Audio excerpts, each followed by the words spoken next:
En estado crítico, así ven os membros da plataforma Queremos Galego o Estado da Lingua, cunha tendencia á perda de falantes non só nos ámbitos urbanos, senón tamén no medio rural.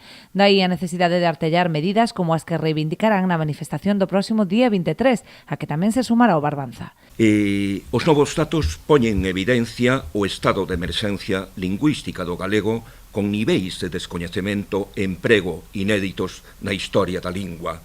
Son o resultado do predominio e da hexemonía do castelán intensificada nos últimos 15 anos co aumento da exclusión do idioma propio de Galiza da oferta en todos os ámbitos, nomeadamente o ensino, mais tamén o lecer infantil e xuvenil, administración, xustiza, televisión e audiovisual, ou nas actividades comerciais e económicas.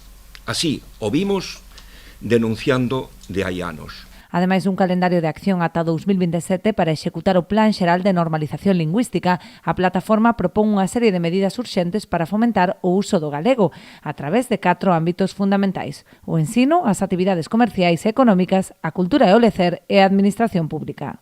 Elaboración por parte da Xunta de Galiza, Estado e entidades locais coa participación de entidades sociais dun calendario de acción, aí era onde estaba borrado, 2025-2027 para a aplicación e actualización de todas as medidas deste plan, cos recursos necesarios, humanos, técnicos, económicos, para leválo a cabo.